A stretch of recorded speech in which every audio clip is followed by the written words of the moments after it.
Guys exams आने वाले हैं, आप सभी ने प्रिपरेशन स्टार्ट कर दी होगी। अगर नहीं भी करी तो भी कोई बात नहीं, हम आज से भी स्टार्ट करेंगे तो हमारे पास सफिशिएंट टाइम है, अभी भी देर नहीं हुई है। देखिए गाइस, अगर आप फर्स्ट ग्रुप के लिए प्रिपेयर कर रहे हैं तो इस वीडियो में मैं आपको एक स्टडी प्लान बताऊंगी जो आप अप्लाई कर सकते हैं। ये स्टडी प्लान 20 अक्टूबर से स्टार्ट होता है। देखिए, अगर आप देखेंगे 20 अक्टूबर से आपके पास कितने दिन है। जनवरी में आपके एग्जाम है, इसलिए फिलहाल के लिए मैं जनवरी मंथ को अभी स्किप कर रही हूँ। ये प्लान जो है ये 20 अक्टूबर से 31 दिसंबर तक का प्लान है। अभी हम देखिए इसमें कितने दिन है हमारे पास। अक्टूबर के 11 डेज है, नवंबर के 30 डेज और दिसंबर के 31 डेज, तो टोटल हो गया आपके अप्रॉक्स 72 डेज। आप अभी एक ग्रुप के लिए प्रिपेयर कर रहे हैं तो आपके पास टाइम सफिशिएंट है, इसलिए दिसंबर मंथ को भी हम फिलहाल के लिए स्किप करें। क्यों? क्योंकि दिसंबर मंथ को हमने रिजर्व करा है ताकि आप उस मंथ में सिर्फ क्विक रिविजन्स कर सकें, पास्ट पेपर्स को सॉल्व कर सकें और साथ ही अपने खुद के सेल्फ टेस्ट लेते रहें, सेल्फ असेसमेंट करते रहें। तो इस मंथ को हमने इसके लिए रिजर्व करके रखा है। अब रही बात प्री रिविजन्स की, तो उसके लिए हमारे पास 41 डेज है जो कि सफिशिएंट है। इसके लिए देखिए 41 डेज है हमारे पास। अब इसको हम डिवाइड करेंगे 3 स्लॉट में। 3 स्लॉट कैसे? पहला स्लॉट है 16 डेज का जो कि स्टार्ट होता है 20 अक्टूबर से लेके 4 नवंबर तक। फिर सेकंड स्लॉट होता है आपका 15 दिन का जो कि स्टार्ट होता है 5 नवंबर 5 नवंबर से लेके 19 नवंबर तक। और लास्ट स्लॉट होगा आपका 10 डेज का 20 से 30 नवंबर। हमने हमारे टाइम को 3 स्लॉट में डिवाइड कर चुके हैं। अब देखिए, आप एक ग्रुप दे रहे हैं तो आपके पास 4 सब्जेक्ट है। सपोज सब्जेक्ट 1, 2, 3 एंड 4 आपके पास है। अब आपको फर्स्ट स्लॉट के लिए कोई भी 2 सब्जेक्ट चूज़ करें, जिसमें आपका ज़्यादा इंटरेस्ट हो आप पहले वो चूज़ करिए। ऐसा मैं इसलिए बोल रही हूँ क्योंकि आपका जिसमें ज़्यादा इंटरेस्ट है आप उसे जल्दी कवर कर लेंगे तो आपको भी कॉन्फिडेंस बढ़ेगा इस चीज़ में कि नहीं, मेरा इतना पढ़ाई हो चुका है। तो देखिए, सपोज़ आपने सब्जेक्ट 1 एंड सब्जेक्ट 3 चूज़ किया, ठीक है। अब आपको क्या करना है, अब आपको उसके चैप्टर्स में जो भी उसका कंटेंट है उसमें आपको ABC एनालिसिस करना है। मतलब एक तरह से 80-20 रूल लगाना है। इसका मतलब क्या? इसका मतलब ये कि आपको ना प्रायोरिटी डिसाइड करनी है। जैसे हम पास एग्ज़ाम पेपर को देख सकते हैं, पैटर्न्स देख सकते हैं। हमारे इंस्टीट्यूट ने जो स्टडी मटेरियल में मार्क्स अलॉट किए हैं उसके अकॉर्डिंग आप क्या कर सकते हैं, आप चैप्टर्स में प्रायोरिटी डिसाइड करिए। जो सबसे ज़्यादा इंपॉर्टेंट और ज़्यादा मार्क्स कवर करता है उसको A कैटेगरी दीजिए। तो थोड़ा कम कर रहा है लेकिन आ रहा है एग्ज़ाम में रेगुलरली, उसको B कैटेगरी दीजिए। और जो रेस्ट ऑफ द चैप्टर्स आपके बचते हैं उनको C कैटेगरी दीजिए। ये सेम चीज़, ये जो आप प्रायोरिटी डिसाइड कर रहे हैं ये आपको सेम चीज़ चारों सब्जेक्ट के लिए अप्लाई करना है। सब में आप ABC ऐसे कैटेगरी दे दीजिए। इसके बाद जैसा कि मैंने आपको बोला है कि आपने फर्स्ट स्लॉट में सपोज सब्जेक्ट 1 एंड 3 उठाया है, तो अब आपको क्या करना है। पहला स्लॉट है आपका 16 डेज़ का, आपने 2 सब्जेक्ट्स लिए हैं तो इसमें आपको क्या कंप्लीट करना है, आपको A कैटेगरी के 100% चैप्टर्स कंप्लीट करने हैं। साथ में आपको क्या करना है, B कैटेगरी का मोर देन 60%, मतलब देखिए 70 to 80% अगर आप कवर कर लेते तो बहुत अच्छी बात है। और सेकंड स्लॉट में आपको क्या करना है, सेकंड स्लॉट जैसे 15 डेज़ का है उसमें बचे हुए दोनों सब्जेक्ट्स आप लीजिए। सेम पैटर्न फॉलो करना है, हमको ABC एनालिसिस करना है और A कैटेगरी को 100% ख़त्म करना है और B कैटेगरी का हमको 70 to 80% ख़त्म करना है। इतना हो जाता है। उसके बाद जब हम आखिरी के 10 डेज़ बचते हैं, थर्ड स्लॉट हमारा जब आता है, तब हमको क्या करना है, हमको चारों सब्जेक्ट एक साथ लेना है। कैसे आप मैनेज करेंगे, आपको ना आपके अकॉर्डिंग जो आपको ठीक लग रहा है, आपको लग रहा है आप 10 दिन में अगर आपको लग रहा है कि आप चारों सब्जेक्ट एक साथ लेके नहीं चल सकते तो कोई बात नहीं, उस 10 दिन को हम 5-5 दिन में डिवाइड कर सकते हैं। पहले 5 दिन में आप कौन से सब्जेक्ट्स लेंगे, जो आपने फर्स्ट स्लॉट में लिए थे। फर्स्ट स्लॉट में जो आपने लिए थे उनको 5 दिन में आपको क्या करना है, आपने B कैटेगरी का जो 20 to 30% बचा था आपका उसको ख़त्म करना है और C कैटेगरी का मोर देन 50% कंप्लीट करना है। क्योंकि जैसे आपका अगर सपोज C कैटेगरी का मान लो 40% या 30% आपका बचा है तो वो चीज़ आपके MCQ क्वेश्चंस में कवर हो जाएगी। और ऐसा तो है नहीं कि कुछ नहीं आता है, आता है, हम कर लेंगे, बिल्कुल कर लेंगे। और सेम चीज़ आपको जो आपके नेक्स्ट 5 दिन वाला स्लॉट आपने जो अलग से किया है उसमें आप जो आपने सेकंड स्लॉट में जो सब्जेक्ट्स लिए थे उनका आप उठाइए, उनमें भी जो B कैटेगरी का 20 to 30% बचा था उसको ख़त्म करना है और C कैटेगरी का मोर देन 50% कवर करना है। ठीक है, तो ऐसे करते करते जब आपका नवंबर ख़त्म हो रहा होगा, तब आपका आधे से ज़्यादा कोर्स ख़त्म हो चुका होगा। तो इससे क्या होगा, कोर्स तो ख़त्म हुआ लेकिन हमारा कॉन्फिडेंस लेवल भी बहुत ज़्यादा बढ़ गया।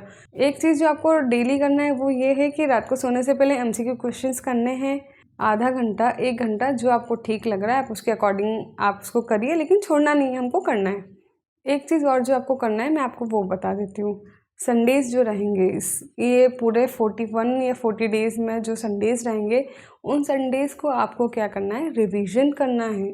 जो आपने पूरे वीक में पढ़ा है उसको रिवाइज़ करना है, उसका क्रक्स आपको याद होना चाहिए, इतना करना है। फर्स्ट स्लॉट के टाइम में आपके 2-3 दिन दिवाली में जाएंगे, तो उस टाइम हमारी पढ़ाई का थोड़ा सा लॉस होगा। जो हमने रेगुलर प्लान बनाया हम उस हिसाब से नहीं पढ़ पाएंगे। तो उसमें हमको क्या करना है, उसमें हमको ये करना है, हम पूरा दिन तो नहीं पढ़ सकते, ये प्रैक्टिकली पॉसिबल नहीं है इतने बड़े फेस्टिवल में। तो हम एक काम कर सकते हैं, हम रिवाइज़ कर सकते हैं। देखिए, अगर आप कोई लेक्चर्स देखते हैं रिवीजन तो आप वो देख सकते हैं, वो सुन सकते हैं, आप अपना नोट्स रिवाइज़ कर सकते हैं। मैं आपको ऐसा इसलिए बोल रही हूँ, आपको ज़्यादा नहीं करना है। 2 घंटे आप सुबह घूमते घूमते 2 घंटे कर सकते हैं। 1-2 घंटे बीच में आपको जो टाइम मिलता है फ़ोन चलाने के बजाय पढ़ाई कर लीजिए। थोड़ा सा मतलब रिवाइज़ करना है हमको, कुछ नया नहीं पढ़ना है, इसमें कुछ भी नया नहीं पढ़ना है। ये मैं आपको इसलिए बोल रही हूँ क्योंकि अभी देखिए आप फ्लो में पढ़ाई स्टार्ट करेंगे और बीच में क्या है, अगर आप ट्रैक से हट जाएंगे ना तो फिर दिवाली के बाद जब आप पढ़ाई करने की कोशिश करेंगे तो ट्रैक पे आने में टाइम लगेगा। उस समय हमारा ना टाइम वेस्ट होगा, वो लिटरल वाला वेस्ट होगा। इसलिए हमको ना आदत नहीं छोड़नी है। तो ज़्यादा नहीं, थोड़ा बहुत पढ़ेंगे और जो हमारा दिवाली के टाइम में हम रेगुलर नहीं पढ़ पाए उसको हम इस वाले स्लॉट के संडेज़ में कवर कर लेंगे। और संडेज़ का जो प्लान है रिवीजन का वो तो आप दिवाली में कर लेंगे, तो उसमें तो कोई प्रॉब्लम ही नहीं है। बाकी जो सेकंड और थर्ड स्लॉट है उसमें तो जैसा हमारा प्लान है संडेज़ का वैसा हम कर लेंगे।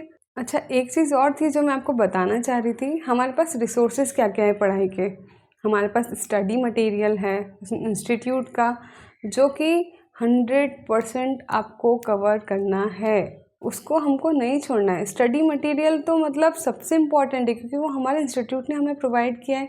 इसके अलावा हमारे पास क्या रिसोर्स है, हमारे खुद के नोट्स, कोई रिवीजन लेक्चर्स हो सकते हैं, हमारे पास्ट एग्ज़ाम के क्वेश्चंस, स्कैनर्स, ये सब चीज़ें हैं हमारे पास, ठीक है।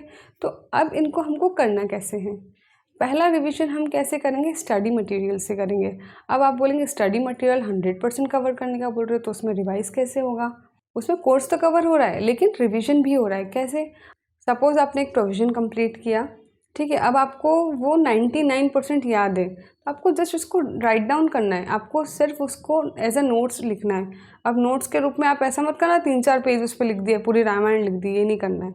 हमको जस्ट उसका क्रक्स लिखना है कि मतलब कीवर्ड्स में लिखना है, ताकि हम जब भी वो कीवर्ड्स पढ़ें हमको ध्यान आ जाए कि इस टॉपिक में था क्या। आपको पॉइंट वाइज उसको लिखना है ताकि आप उसको ईजिली रिकॉल कर सको। ये प्रैक्टिस आप थ्योरी के साथ साथ प्रैक्टिकल सब्जेक्ट में भी फॉलो कर सकते हैं। प्रैक्टिकल सब्जेक्ट भी किसी न किसी कॉन्सेप्ट या फॉर्मूला बेस्ड होते हैं, तो आपको बस वही सेम चीज़ फॉलो करना है। जैसे आपने कोई टॉपिक कंप्लीट किया, आप उसे नोट डाउन कर लीजिए, ख़त्म। एक बहुत इम्पॉर्टेंट चीज़ है जो मैं आपको बोलना चाहती हूँ, वो ये है कि आपको क्या करना है। आपको जो भी आप टॉपिक स्टार्ट करते हैं, जो भी चैप्टर आप स्टार्ट करते हैं, उसको ख़त्म करना है। जैसे सपोज़ आपने सब्जेक्ट 1 का टॉपिक या चैप्टर 1 आपने लिया, उसको आप पढ़ने लगे, आप बोर हो गए, आपने छोड़ दिया और सब्जेक्ट 1 का ही आप टॉपिक या चैप्टर नंबर B स्टार्ट कर दिया, तो ऐसे में क्या होगा, हौच पौच हो जाएगा। तो आप क्या कर सकते हो, आप अगर सपोज़ बोर हो रहे हैं तो आप सब्जेक्ट दूसरा लीजिए, उसका कोई चैप्टर लीजिए। उससे बोर हो रहे हैं तो वापस पहले सब्जेक्ट के उसी चैप्टर पे आइए जो आपने अधूरा छोड़ा था। मतलब आपने जो भी स्टार्ट किया है टॉपिक उसको आपको ख़त्म करना है। सब अगर आप आधा अधूरा छोड़ देंगे ना तो वो प्रॉब्लम देगा। मतलब आपका पढ़ाई, आपकी मेहनत कोई काम की नहीं। इसलिए आपको जो भी स्टार्ट करना है उसको ख़त्म करना है, एंड तक ले जाना है, ऐसा नहीं कि आप बीच में छोड़ दें। और देखिए, अब हमारी एग्ज़ाम्स ऑफलाइन मोड में हो गई है, मतलब जैसे 2 साल पहले थी वैसे हो गई है। पर इन 2 सालों में हमारी राइटिंग की आदत छूट गई है, तो हमें उसको वापस से लाना है। हमको हर चीज़ की राइटिंग प्रैक्टिस करनी है, क्योंकि एग्ज़ाम में हमको ऑडिट नहीं करना है, हमको लिखना है। जैसे प्रैक्टिकल सब्जेक्ट्स में आप क्या करते हैं, आप कैलकुलेटर पे बिल्कुल मतलब उसका पूरा क्वेश्चन सॉल्व कर लेंगे, हाँ ये आ गया, ये आ गया, ऐसा टिक कर दिया। तो ऑडिट थोड़ी नहीं करना है, एग्ज़ाम में तो लिखना है। इसलिए आप ज़्यादा से ज़्यादा सॉल्व करिए। और जैसे थ्योरी पेपर्स है तो उनकी भी राइटिंग प्रैक्टिस करिए, ताकि हमको एग्ज़ाम्स में प्रॉब्लम ना आए। और एक चीज़ और जो मैं आपको बता रही थी दिसंबर के लिए, दिसंबर को हमने स्लॉट को बुक किया है just for revisions, quick revisions करना है, पेपर सॉल्व करना है। ज़्यादा से ज़्यादा प्रैक्टिस करेंगे तो हमको कॉन्फिडेंस आएगा। अब दिसंबर मंथ को आप आपके अकॉर्डिंग डिवाइड कर सकते हैं। आपको लग रहा है कि आप एक सब्जेक्ट को एक वीक देंगे, बट एक सब्जेक्ट में कई लोग बोर हो जाते हैं, तो आप आपके अकॉर्डिंग एक वीक में 2 सब्जेक्ट ले लीजिए। आपको एक चीज़ का ध्यान रखना है पेपर सॉल्व करते टाइम, वो ये है कि जिस समय में आप, जिस टाइम में आप मेन एग्ज़ाम्स देंगे, उसी टाइम में आप पेपर सॉल्व करें और उसी तरीके से आप सॉल्व करें। उससे क्या होगा कि उस पर्टिकुलर टाइम में आपके दिमाग को ज़्यादा एक्टिव रहने की आदत हो जाएगी, तो उससे आपको एग्ज़ाम्स में इसका फ़ायदा मिलेगा। एग्ज़ाम्स में उसी समय में आप सेम में आप पढ़ाई की प्रैक्टिस भी कर रहे हैं, एग्ज़ाम्स दे रहे हैं, और सेम ही टाइम में आप एक्चुअल एग्ज़ाम से वो भी दे रहे हैं, तो आपका दिमाग को ना एक्टिव रहने की आदत हो जाएगी, तो अच्छा रहेगा। ठीक है गाइस, अब आप आपकी पढ़ाई स्टार्ट करिए। आपको राइटिंग प्रैक्टिस करनी है, पेपर ज़्यादा से ज़्यादा सॉल्व करना है। हैंडी नोट्स बनाइए, छोटे नोट्स बनाइए जो आपको क्रक्स समझ में आ जाए, जिससे याद आ जाए टॉपिक। ठीक है, और हमको घबराना नहीं है, बहुत अच्छे से हम पढ़ाई करेंगे, बहुत अच्छे से मेहनत करेंगे, बिल्कुल हम पास होंगे, बहुत अच्छे नंबर से हम पास होंगे। ठीक है, आप कोशिश करिए, फल अपने आप मिल जाएगा। ओके गाइस, ये था मेरा एक छोटा सा स्टडी प्लान, आप इसे फॉलो करिए। आपको इसका क्या रिज़ल्ट मिलता है आप मुझसे ज़रूर शेयर करिएगा। आपको कितना फ़ायदा मिलता है, क्या आपके क्या सजेशंस है, आप वो भी मुझे शेयर करिएगा। आपने क्या स्ट्रेटेजी फॉलो करी है, या जो भी आपका व्यू होता है आप ज़रूर कमेंट्स में शेयर करिएगा। Thank you.